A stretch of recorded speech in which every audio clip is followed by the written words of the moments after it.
What's up, everybody? Welcome back to Trust the Profits YouTube page. My name is Colin Sheehan. This is Doubling Down with Colin Sheehan. For the first time ever, last week's show, me and Vinny hit neither race. That's right. We both went 0 for 2. That is a first. And bringing up the latest standings, 19 episodes. This is episode number 20. So I'm really excited about that. You can see me in the green, up $39. And unfortunately, the curse of the guests continues. So we are going to bring in some royalty based on the fact that King Fury is running in our second race on this week's Daily Double. Stay tuned for this episode of Doubling Down with Colin Sheehan.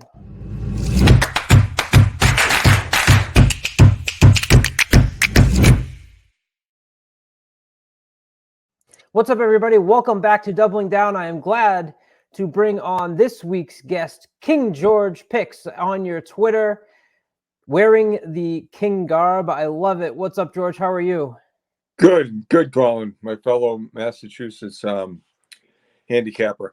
How are you doing? Good to see you.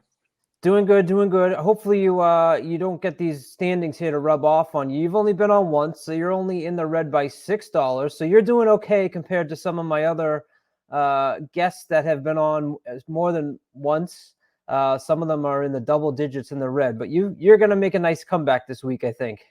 Thank you. I obviously hope so, because I wanted to be on that side of the ledger sooner That's right. Sooner than the rest of them. That's right. You're one of the closest to it. So this week, I let you decide where we're going, and we are going to Oaklawn Park for Saturday, January 14th, races number 8 and 9 on your entry cards. Where did you go in this Oaklawn race 8 with a field of 8? Your favorite is number 1, Love Me Some Me. Who do you have on top? Did you say who did you have on top? Well, you haven't said that.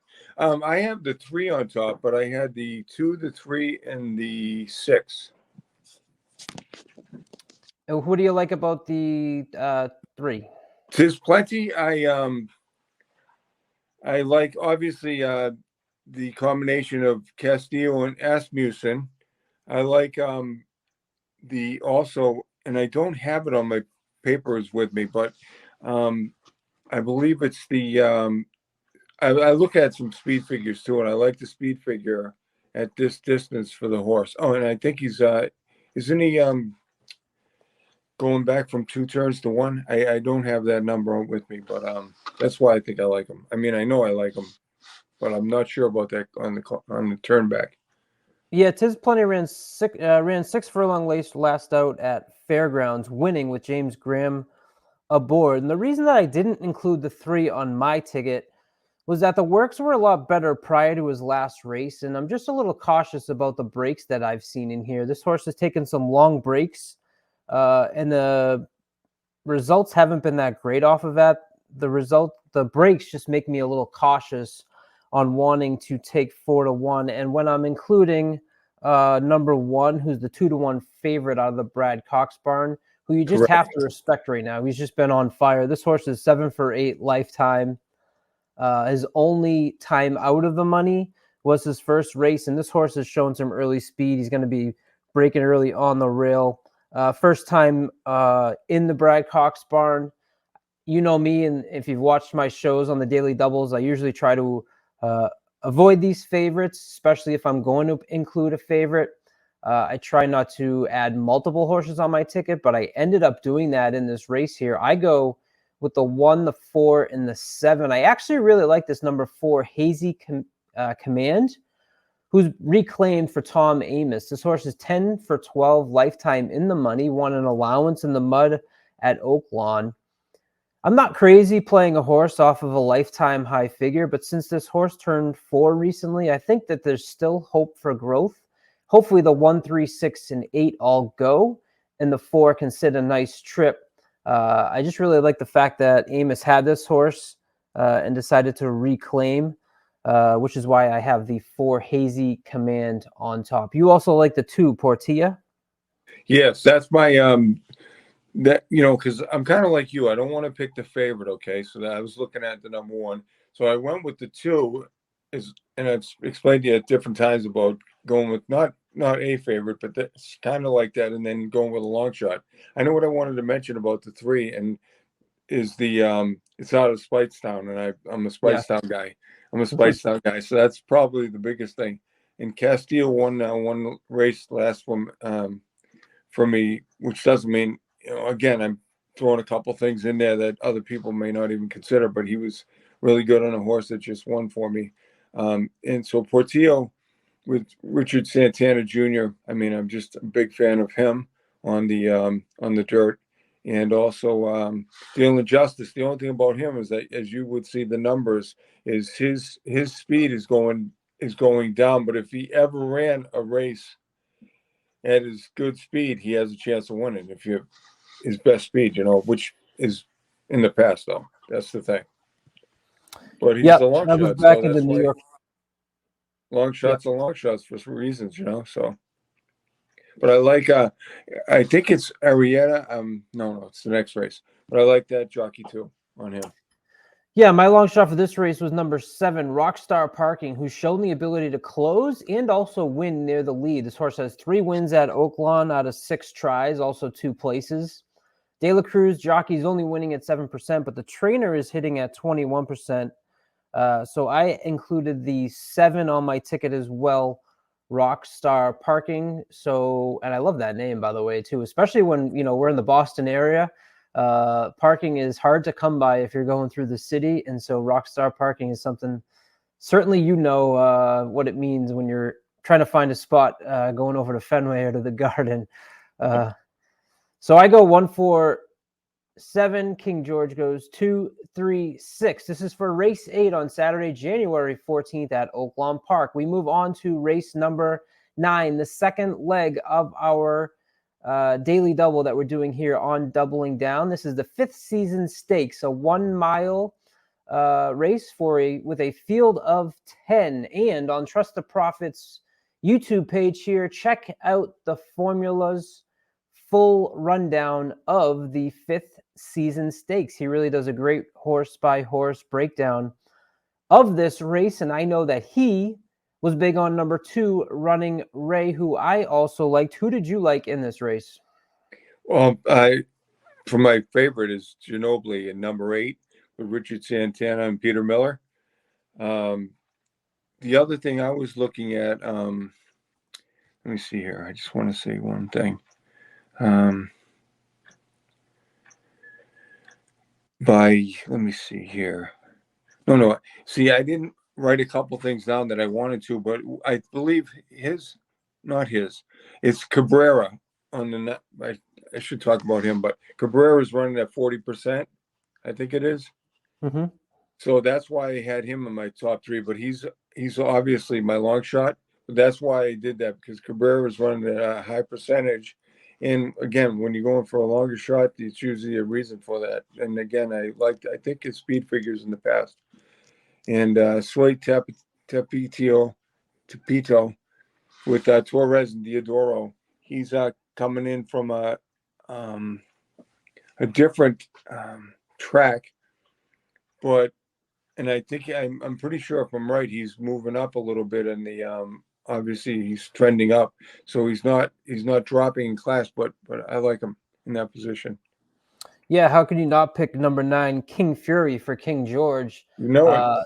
The YouTube channel here gives me a hard time because King Fury is one of those horses that I will always remember nailing when he won the Lexington at a nice price, and he hasn't really done much since. So I continue to pick this horse, and I'm finally going to leave him off my ticket here. Hopefully I've learned my lesson, and hopefully it doesn't come back to bite me. I decided to go with the 2, 7, and the 8. Ginobili, I going to be the deserving favorite for Peter Miller and Ricardo Santana by Munnings, working really sharp. The one thing that maybe was cautionary tale is that this horse has shipped over to the East Coast at least 2 times, I see, on the past performances, once to Oaklawn, once to Aqueduct, and both of those races were not great. They were probably his worst on the work tab that I can see. So, if you're going to take an angle to play against Ginobili, that's possibly it. Also looking at the Brisnet power numbers, there's not really that big of a difference between first and second, as you said, Soy Tapatio. So I was hesitant to put Ginobili on my ticket, but as I continued to look through this race, I decided to leave him on. I also liked the number 7, Seize the Night, at 20-1. This horse has only raced 4 times with 2 wins, including an allowance win at Oaklawn, last out winning by 6 lengths at a mile. In an allowance race, this horse is trained by D. Wayne Lucas, and a little bit of me is just intrigued. I like that intrigue factor. You kind of have a really good sense of the other horses in this race, but this horse has only raced 4 times. The speed figures have continued to improve. So another step up by this horse could certainly put him in the money. Also has shown the ability to get out front and win. I looked at the stats for the 1 mile at Oaklawn. 17 races, 47% have been won by wire to wire. So early speed is something that I was certainly trying to take a stab at in this race, and that was certainly why I included these 7. I also liked the 2, who, as I mentioned, the formula loved in this race, Running Ray. He's 3 for 6 at Oaklawn with Joe Sharp aboard. He's also 3 for 6 at the distance, has shown the ability to be on the front end, has also shown the ability to come off the pace a little bit. So I like the diversity that I see there in the running style. And at 8-1, I don't think that's a horse that I want to get beat by. So obviously, if this comes up chalky with the 1 and the 8, I'm probably going to be losing money on a winning ticket, but I'm hoping that having where I think that the favorite in one of the races could win, but maybe not the other, I want to have some of those other long shots alongside the ones that I have. So that's what I'm going to go with. I'm going to go 1-4-7 in the first leg with 2-7-8 in the second leg. That'll cost you $9. George, your ticket is also $9. You go 2-3-6 in the first leg and 1-8-9 in the second leg. Anything else you want to add on the 5th season stakes? No, I just wanted to mention that the 7 was, I was kind of juggling with that in the 9 between those two because of the last time he raced at Oaklawn in the 1 at so that was the thing. I was juggling with that, my last pick, and I went with King Fury instead. But again, I want to thank you for always being helping me out in different things that I talked to you about horse racing, and I'm glad that we got to meet, and hopefully we'll see each other soon again. And I hope we can catch you one of these one of the tracks at the casino or something. Watch some of the horse races on the walls and stuff. Absolutely. Well, you left out the most important thing, which is hopefully we hit our daily double tickets. Yes, yes, and then take the winnings and go there, right? That's right. Unfortunately, this week, which doesn't happen often when I do this show, we both can't win. Usually there's a little bit of a crossover between our picks, but in the first leg here, we've both gone a different way. So people certainly have some ability to hit this multiple ways. What that tells me is maybe it's a little bit more wide open of a first race than maybe I think it is with that Brad Cox. But one of us hopefully will win, and I want my guests to do well, so I hope it is you. Thank you. Thanks, Colin. Absolutely. So don't forget to like and subscribe. Don't forget to check out El Hombre's live lounge and all the content that we have here on Trust the Profits. I'm Colin Sheehan, and this is Doubling Down. See you next time.